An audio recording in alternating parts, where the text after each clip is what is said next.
My old college roommate, Dylan, lives just outside of Denver. Like most Colorado natives, he loves to camp.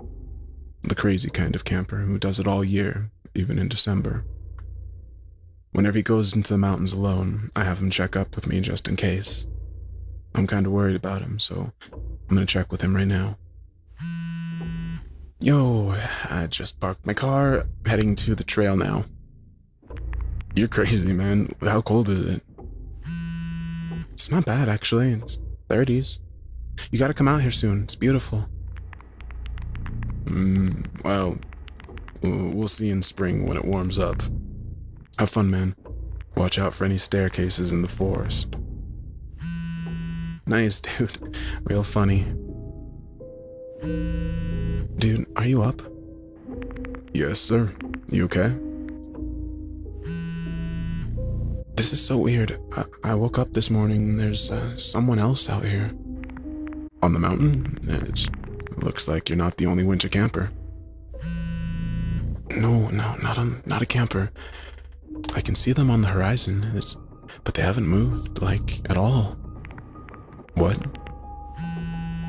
I don't know, it definitely looks like a person, but they haven't moved. They're probably 300 yards away, but standing completely still. That's super creepy, dude. Keep me updated. They still haven't moved. I made breakfast over the fire and acted like I didn't notice anything. I'm gonna check it out. Alright, let me know. Maybe it's a stump or something. Dude, it's a fucking scarecrow.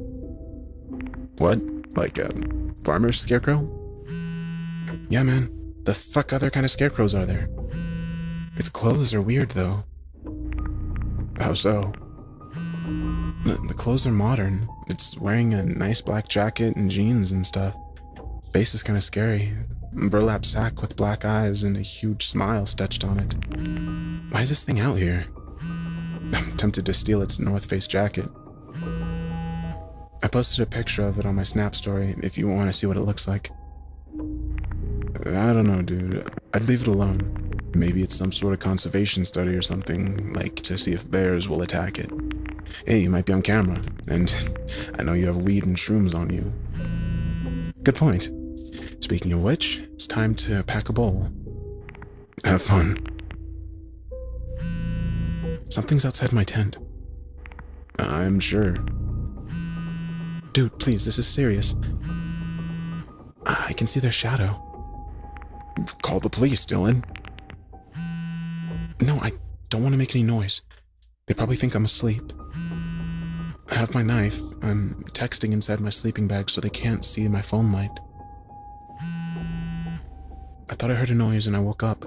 I guess I didn't zip up the tent all the way, and I assumed it was the wind, but then I saw their silhouette. What the fuck, man? Should I call the police for you? Where are you? Longitude and latitude, now. Dylan, dude, please respond and drop a pin so I know where you are. I'm alright. Thanks for finally responding. I just about had a heart attack. I barely slept. I was gonna call the police or the park ranger or something, but I don't know where you are. There's something weird though. The scarecrow is right outside my tent. Someone put it there last night while I was asleep. That's the shadow I saw. I don't like this at all. Go home, man. Seriously, that's messed up, even if it is a joke. I'm about 4 miles from my car. I'll text you when I get back. Also, I forgot to mention something. What? My hat was on top of the scarecrow this morning. Someone must have gotten to my tent last night while I was asleep and put my hat on its head. Text me as soon as possible. That was earlier. Hopefully he gets back okay. 3 dots. It looks like he's responding. Oh shit. Someone slashed my tires. And there's another scarecrow by my car.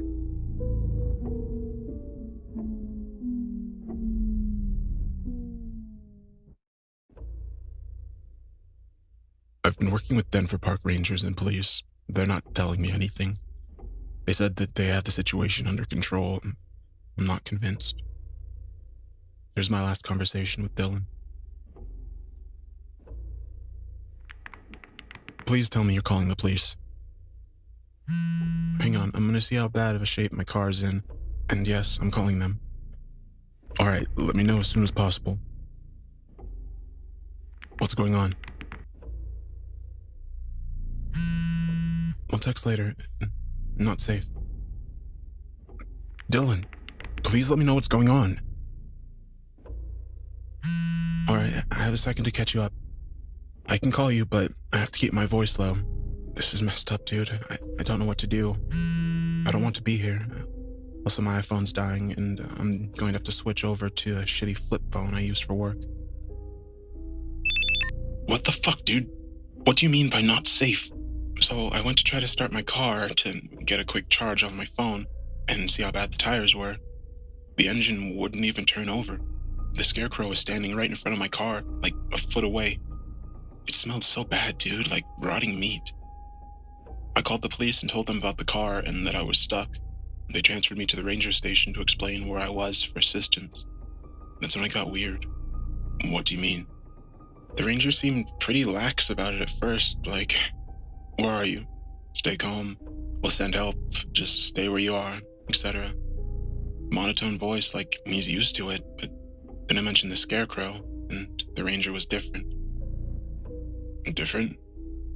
He became really serious and panicked. Here's how it went. Did you say scarecrow? Yes, sir. I need you to be very clear and very honest, son. What exactly did it look like? And you said there's one by your car now. Yeah, it smells terrible. What is this one wearing? Nothing, just burlap and cloth. This one's face is frowning, but wait. It looks like there's something on its chest, like has a piece of paper pinned to it. Anything else? Yeah, something's written on the paper. Son, I need you to listen to me very clearly. Okay? I have some bad news. I'm in my truck now, and I was headed your way. The bridge leading to trail is partially collapsed and impassable. We're not sure how it happened, but we have emergency crews working on it right now. I need you to start moving this instant. Right now you're at the north side of the mountain. I need you to get down to the south face. That's where we'll meet. Do you have a compass and map? Yes, sir. Good. Alright, here's the exact point to meet. And they explained where to go. That's the exact point where I'll meet you. Do not stay where you are. Get away from your car. Most importantly, do not hang around those scarecrows. Do you understand me? If you see any more, I want you to run as fast as you can away from it. Clear? I will. Trust me. I need you to keep moving. What's going on? Am I in danger? What does the scarecrow have to do with anything? Listen, just keep moving while the sun is up. Make as little noise as possible. Are you wearing bright clothing? No, I'm not. I have a dark brown coat and gray pants. Good. Try to stay out of plain sight as much as possible. Keep moving. Move quickly. And call me if you see or hear anything unnatural. Unnatural? You'll know. But only make phone calls if absolutely necessary. When night falls, stay warm and hidden. No fires. If you hear anything in the night, do not run. Stay as still and quiet as possible. Wait, will you tell me what I should be looking for? Get moving. Now. Wait, Then he hung up. Where are you now? I'm moving south. There's creepy stuff going on. What do you mean? I walked by the spot where the campsite was last night. The scarecrow, the one wearing my hat, wasn't there. Just gone? Yeah, it's nothing at all.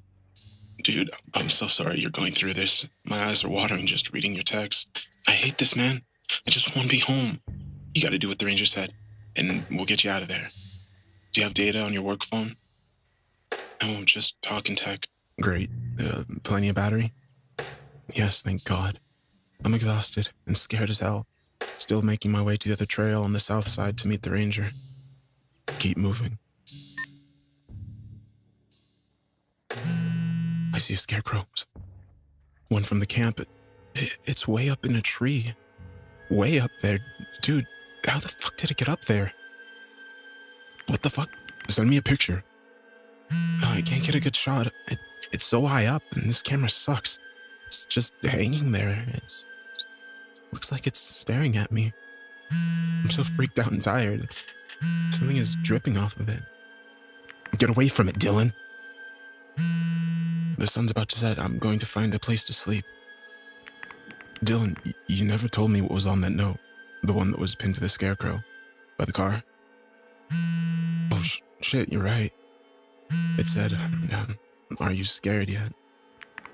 Who the fuck do you think is doing this? Dylan? Dylan, are you okay? Text me back when you can. I don't want to waste your battery. It's getting closer. What is?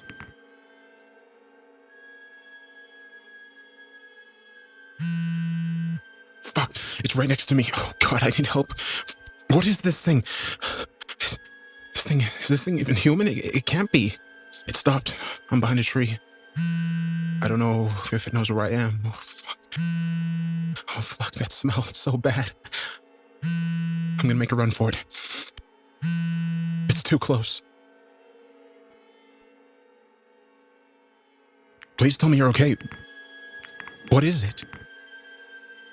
Dylan, I'm going to call the police. Oh shit, dude, what happened? Dylan? Hello? Dylan, are you okay? What happened? Hello? Hello? Hello? Hello?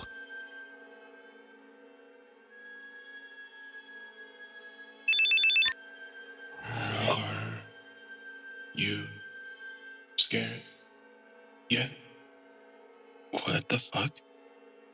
Where the fuck are you? Are you okay? Dylan? That's the last I've heard from him. I'm working with the authorities now, and they're trying to track Dylan's phones. Update. I just heard back from the police. All they found was another scarecrow. It was sitting in the driver's seat of Dylan's car. It was wearing a dark brown coat, gray pants. The scarecrow was filled with meat. They're not sure what kind, though. The police are having me fly out to Denver now.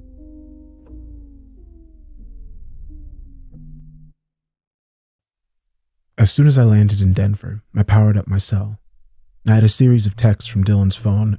I'm not sure what time they were sent. Come. Find. Me. Who the fuck is this? Where's Dylan? I'm with the police. We will find you. There is no response. After I got my luggage, I rented a small truck and drove to the ranger station. The police officer I spoke with told me that they were letting the ranger handle the investigation for now. As soon as I arrived, I was escorted to a back room. I assumed that it was the same ranger that had talked to Dylan. He was a lanky, disheveled man with shaggy black hair and pale white skin. He reeked of smoke and looked like he hadn't slept in years. I sat down across from him. He placed his hat on the table, lit a cigarette, and spoke.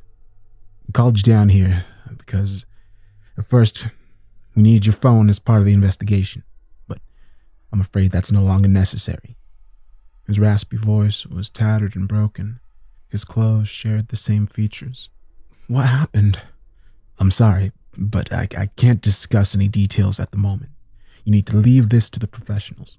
We'll do everything we can to find your friend. That's bullshit. I'm so sorry, but we cannot have civilians interfering. We need you to stay safe and out of the way.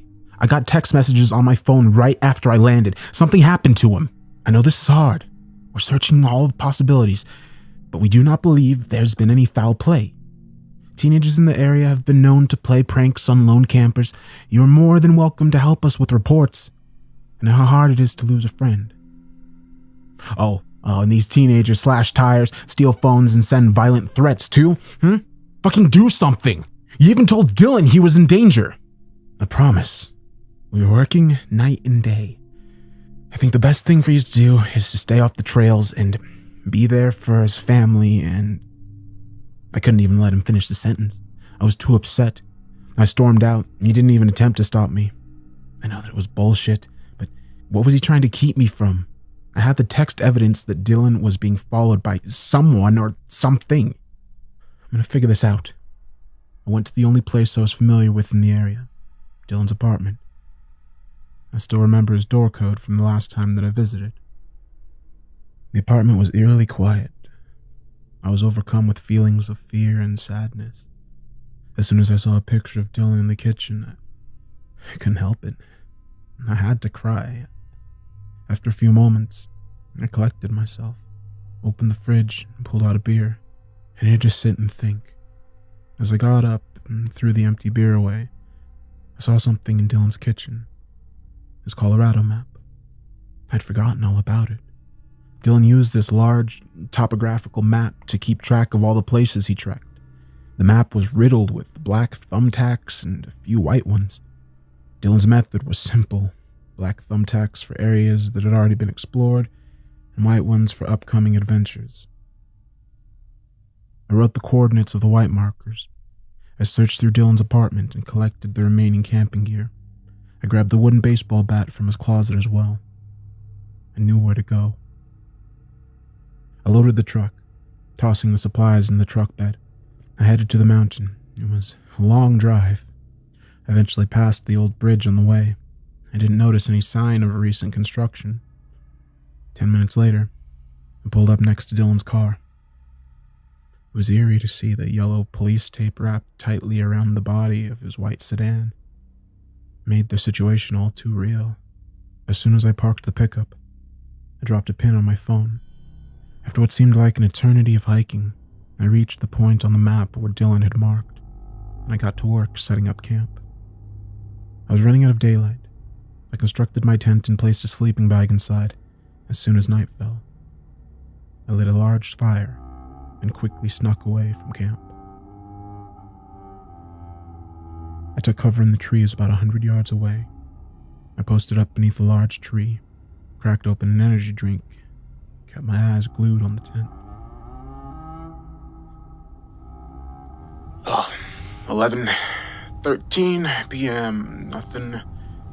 Thought I heard a few footsteps rustling in the leaves, but I chalked it up to wildlife. 12:02 a.m. It was quieter. Still nothing. 1:10 a.m. Oh shit! Okay. This almost had a heart attack. 3 deer just walked by me. Started to nod off. I think they woke me up.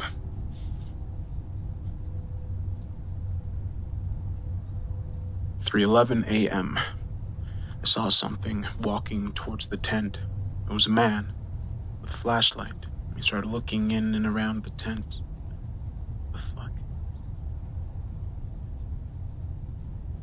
3:13 a.m. He noticed no one was in the tent and started shining the flashlight around the woods. He didn't see me. 3:19 a.m. He started leaving and headed south. I followed. I took off my boots so I could walk quietly, and threw on a couple more pairs of wool socks and kept my distance. 4:01 a.m. I continued to follow, taking countless turns in the dark. He seemed to be wandering, shining the flashlight in front of him as he walked. 4:17 a.m. He finally stopped near a pile of leaves. He tripped on something and started brushing away the leaves, and I saw his face. It was the park ranger. There were doors under the pile, huge metal cellar doors. A chain was fastened around the handles. The door led straight into the ground. He stopped to smoke a cigarette and pulled a notepad from his coat pocket and scribbled something down. After he finished writing, he started looking through a flip phone. There was no way. There's no way. I sent a text. 4:19 a.m. Where is Dylan? 4:20 a.m. This piece of shit had Dylan's phone. It chimed right after I sent the text. He fucking read it and whispered to himself, "I told you to leave it to the professionals," and put the phone back in his pocket. I wanted to kill him. Oh, I was blinded by rage. He started undoing the chains, making a lot of noise. I couldn't let him disappear from my sight. I was running out of time. 4:28 a.m. I did it. I fucking hit that piece of shit in the skull with the bat. Right before he opened the doors, I swung it as hard as I could. He fell to the ground and didn't move. The chain rested next to his bleeding temple. He never heard me coming. I'll never forget the sound when the bat connected, a dull thud, and the crack of solid wood smashing into bone. Sweat and blood misted in the air as he fell. I opened the cellar door. Wish that I hadn't. It was the smell, the putrid stench of rotting flesh. That's what hit me first. As soon as I saw the first limb sticking out of a massive mound of corpses, I had to look away. My head was spinning, my stomach turned over. I ran. I was mortified by what I just saw. 6:48 a.m. I just got back to Dylan's apartment. I was sweating and breathing heavily as I bought a plane ticket for the next flight home. I decided the best plan was to call the police when I landed. I just wanted to go home. My heart was pounding. 8:58 a.m. Red and blue lights flashed outside as police cars pulled up to Dylan's door. I had to try to keep my cool. I spoke with the officer. I felt like I was going to vomit. As we're talking about Dylan's disappearance, the officer's receiver sounded. I listened in horror. Some campers discovered a scarecrow, strung high in a tree, with a noose around its neck. The campers claimed a dark liquid was seeping from its burlap skin, and it was wearing the park ranger's hat. My thoughts began to race. I've made a huge mistake. The ranger was just investigating a lead which led to the cellar. He must have found Dylan's phone after I got a weird text. But how did he get the key to the cellar? I acted so quickly. I hit him with the bat and ran. Oh shit, what have I done? I just left him to die. Most importantly, the cellar. What the fuck was that? My phone chimed. I had a text from an unknown number. 10:10 a.m. Why did you run?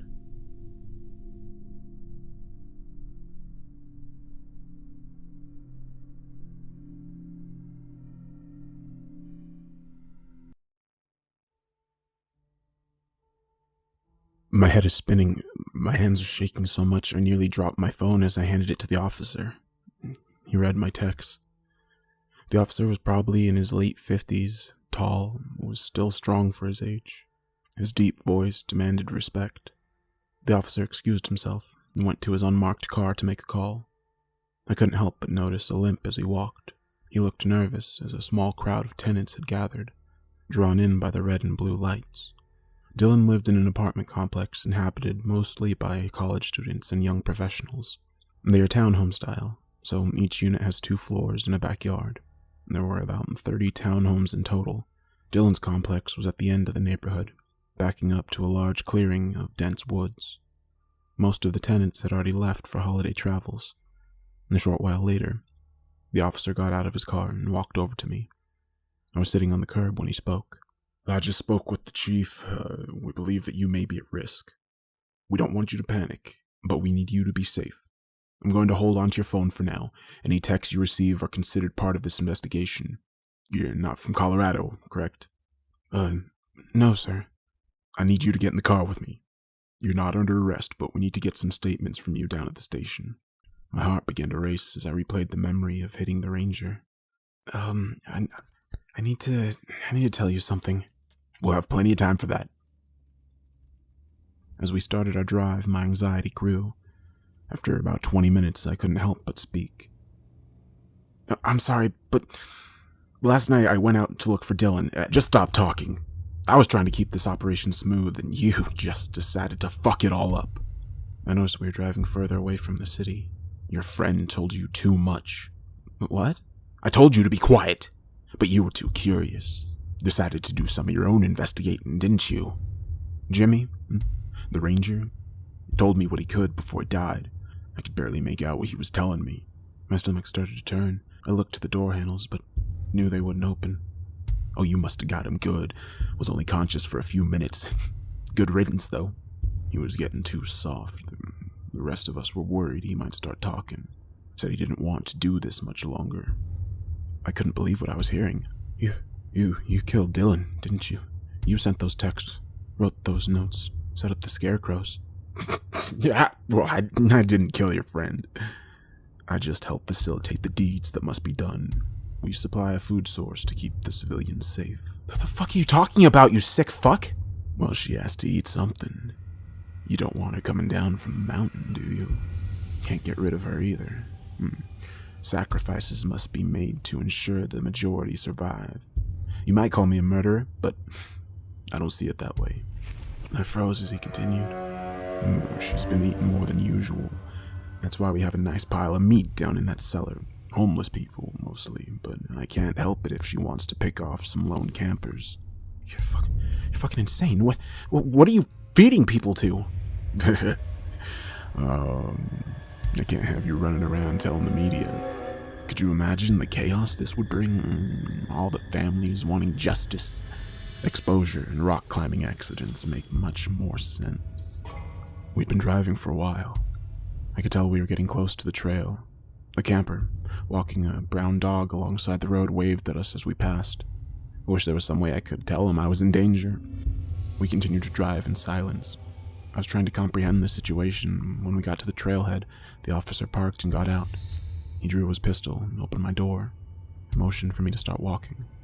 The walk was slow as he limped behind me. I'll tell you where to go. If you try anything, I'll put a bullet in your skull and throw you in that cellar with the others. It was a long and silent walk up the trail. The cold air stung my face as we trekked along.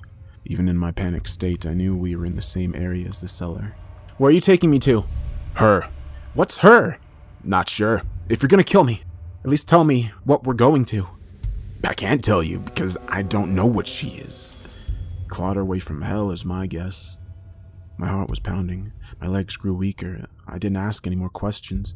The sun was starting to set. The only sounds were that of the crunching leaves and snapping twigs beneath our feet. We took countless turns, and the trail had turned to dense woods and uneven ground. I was exhausted. Getting close. I'm glad I didn't have to drag your corpse all the way up here. I'd already lost track of time. What seemed like hours of hiking finally ended. We finally stopped in front of what was a small pond, perfectly round. Something was wrong, though. The water was black, and a thick layer of fog clouded the surface. It should have been frozen in this cold. Peeking just above the haze, I could see the heads of 100 scarecrows lining the pond's perimeters. All were facing me, as though they had been waiting. The officer began to speak again as he started building a fire. The routine started to wear on us. It always was the same. Get the bodies, throw them in the cellar, write a bogus police report, contact the families. It got stale. She got tired on the easy meals. So, we gotta get a little bit more creative. We gotta get a camper scared, gotta get them moving in this direction, let it hunt, it likes the trophies. He nonchalantly pointed to the scarecrows. When I saw your buddy's phone, took it upon myself to get you down here. Thought it would be more of a challenge. You basically turned yourself in. I felt myself becoming more nauseous as I recalled the events that led me here. Night fell. The black pond began to stir. Won't she kill you too? Likes them one at a time. Whatever she can get to first. The water began to churn as it surfaced. Black ripples formed small waves that splashed against the pond's edge. Its dark, matted hair was the first feature that broke the surface. I immediately smelled the damp, rotting flesh. I was frozen in fear as it moved in my direction and continued to ascend from the dark pool. I cannot fully describe what I saw. The hellish figure that had risen from the inky depths moved closer. It had a tall, thin form with long hair descending from its head to the middle of its body. It kept this shape, momentarily. Whatever it is, it does not belong on this earth. As the creature moved closer, it would rapidly lose its form in a flash of gray and black static, only to return to the previous shape. I was able to make out a skeletal frame in between the rapid flashes. It moved closer. I heard something behind me, the shuffling of leaves and a man's voice yelling in the distance. I turned around in panic, only to see a large brown dog dragging a broken leash behind it. The canine walked casually as it eyed the officer and I with a curious skepticism. A beam of light flashed before us, and a man carrying the other end of the leash appeared. The same man I had seen earlier on the road. Oh, sorry, guys. I've been chasing my dog forever. He broke off the leash and started following your scent. He saw. What? I took advantage of the moment. My survival instincts kicked in. The officer was distracted for only a few seconds, then I started running as fast as I could, only to be outpaced by the frightened dog. I heard the first bullet fly by my ear, and the second shot came soon after. I never forgot the camper's scream as the bullet pierced his body. His agonizing voice echoed throughout the mountains. I never actually heard his screaming stop, but it only grew quieter as I ran further away from the pond. I ran for hours, fueled by adrenaline and survival. I knew the officer couldn't keep up with me, and he had to make sure that his new witness could not escape. I will not disclose details of where I went or where I currently reside. I'm not sure who's hearing this. I'm safe at the moment. I will attempt to work with the true authorities after I figure out how to tell them what I've seen without sounding insane. Right now I'm trying to forget the sound of the man's screams and the snapping of his bones.